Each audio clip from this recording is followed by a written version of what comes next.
Politique et prévention des risques majeurs, avec ce matin la signature à l'hôtel de ville des Abîmes de la convention cadre du programme d'action et de prévention contre les inondations communément appelée PAPI. Cette convention associe à l'amélioration des connaissances du risque, la gestion de l'aléa et la réduction de la vulnérabilité en recherchant les synergies entre les autres politiques publiques. Le tout dans une perspective de développement durable. Toutes les communes de la zone géographique des Grands Fonds sont donc concernées par cette ratification. La preuve en images. On va signer un acte important. C'est le premier acte de ce type qu'on fait dans les Antilles Guyane. C'est-à-dire le PAPI, P-A-P-I, plan d'action et de prévention des inondations. La ville des Abîmes, Morne-à-l'Eau, Pointe-à-Pitre, d'autres communes limitrophes sont réceptacles de tous les eaux qui sortent des Grands Fonds. Nous faisons partie de ce bassin versant où on est confronté à de gros problèmes d'inondation. Aux Abîmes, on a repéré pas moins de 10 à peu près zones d'inondation récurrentes, fréquentes, chroniques. Donc il fallait, au-delà des incantations, quelques menus travaux qu'on pouvait faire de ci, de là, avec l'aide notamment de la région en matière de curage, il fallait passer à la vitesse supérieure en donnant les moyens de faire les études qu'il faut, de prévoir les ouvrages hydrauliques qu'il faut, bassins de rétention, recalibrage des réseaux d'assainissement pluvial, des ponts redimensionnés, des bassins de rétention aussi, pour faire en sorte que nous puissions limiter au maximum le risque d'inondation dans nos territoires. Oui, ça correspond aux priorités de l'État. On a une directive qui s'appelle la directive inondation. Et cette directive, elle préconise l'engagement des collectivités dans les PAPI, dans ces programmes d'action préventive par rapport au risque d'inondation. Et je crois que c'était vraiment important de le faire ici, au niveau du territoire de l'agglomération pointoise, puisqu'on se souvient tous des événements des inondations de 2011 qui avaient causé la mort, le décès de 5 personnes.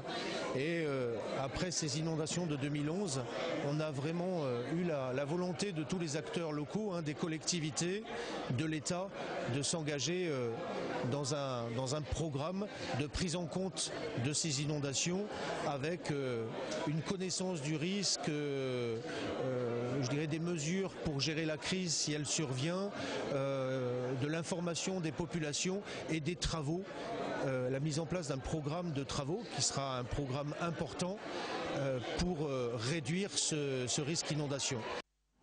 Et pour prolonger la discussion sur ce programme d'action et de prévention contre les inondations, communément appelé PAPI, nous recevons ce soir le premier adjoint de la ville des Abîmes, Fabien Micheli. Bonsoir. Bonsoir, monsieur Cordoval, de même que les téléspectateurs de Canal 10. Je tiens à rappeler que vous êtes également président du conseil vice-président du conseil départemental. En quoi ce programme PAPI va changer la vie des administrés des Grands Fonds et plus singulièrement la vie de ceux des Abîmes?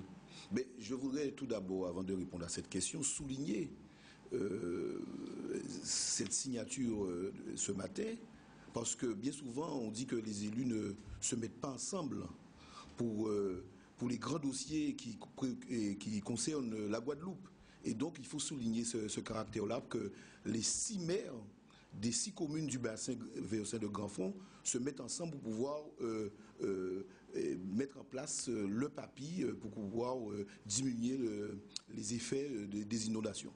Alors, donc, la question était pourquoi... Oui, qu'est-ce que ça va changer dans la vie des administrés? Eh bien, ça va changer beaucoup de choses. Parce qu'aujourd'hui, c'est vrai que nous sommes en PAPI d'intention. Et le PAPI d'intention, c'est une phase d'étude, de diagnostic. Donc, on va pouvoir, par exemple, lancer l'étude sur les ouvrages hydrauliques. Donc nous allons pouvoir voir les ouvrages qui sont sous-dimensionnés, qu'il faut recalibrer. On va pouvoir construire des ouvrages hydrauliques.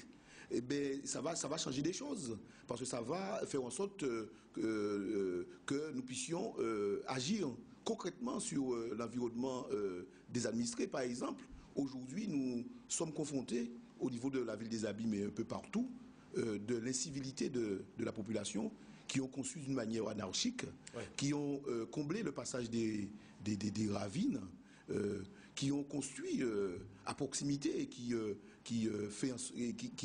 aujourd'hui l'eau pluviale se trouve obstruée. Alors donc avec le papi, ça sous-entend qu'il y aura des curages et des nettoyages plus fréquents des ravines. Mais non seulement qu'il y aura une phase de curage, parce que après le papi détention va passer dans le papi complet, donc on va pouvoir construire des ponts, mais on va pouvoir intervenir sur la propriété privée des administrés pour pouvoir réaliser des chemins d'accès, redimensionner, recalibrer les ouvrages hydrauliques. Donc exproprier si nécessaire. On va peut-être pas exproprier, mais on va faire en sorte de réaliser des travaux. Hein, donc, par exemple, un ouvrage qui est sous-dimensionné, on va pouvoir reconstruire cet ouvrage avec les normes qu'il faut. Oui. On va pouvoir, par exemple, aussi, ça va changer beaucoup de choses. On va pouvoir mettre en place des zones de rétention d'eau. Donc, parce que jusqu'à maintenant, on perd ces eaux. Mais on va pouvoir faire des zones de rétention, on va comment dirais-je, récupérer cette eau. C'est un schéma global. Voilà, on va pouvoir récupérer cette eau pour pouvoir mettre à la disposition des agriculteurs. Et ce matin, c'est le directeur du SDIS, le colonel Bazi, qui me faisait remarquer cela aussi. Les pompiers pourront utiliser cette eau lorsqu'il y a des incendies, parce que c'est pas partout qu'on peut mettre qu'il y a des hydrants. Hein, donc on va pouvoir utiliser, on va pouvoir aussi mettre en place des écruteurs de crues, parce qu'on a un écruteur de crues sur le territoire de la ville des Abîmes, mais aujourd'hui les études vont nous permettre à l'issue des études, on saura s'il y a suffisamment d'écruteurs de crues. Ouais. Sur le territoire du bassin et donc, en fait, des grands fonds. Donc, en tout cas, voilà. C'était une démarche qui était indispensable pour les Abîmes, en tout cas, dans la mesure où toutes ces eaux qui sortent des grands fonds se déversent sur la commune des Abîmes. C'est ça, c'était important pour la ville des Abîmes, mais c'est important aussi pour les autres communes des grands fonds. Monalo, qui a déjà connu aussi des drames comme nous. On a connu le drame du 3... Dans la nuit du 3 janvier 2011, on a connu cette drame, Monalo aussi a connu.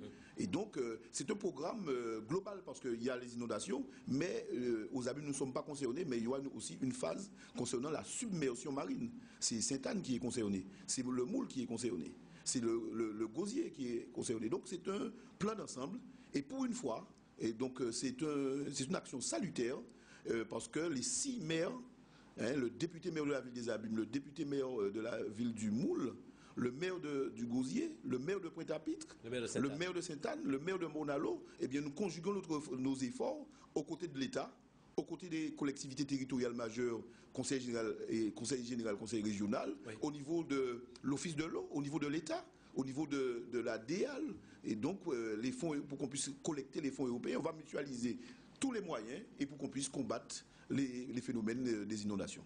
Merci en tout cas d'être venu sur le plateau finaliser cette explication. Je crois qu'il était très important que les téléspectateurs de Canal 10 et plus généralement ceux de la Guadeloupe et tous ceux qui nous écoutent puissent comprendre exactement de quoi il retourne avec ce papi. Nous remercions Canal 10.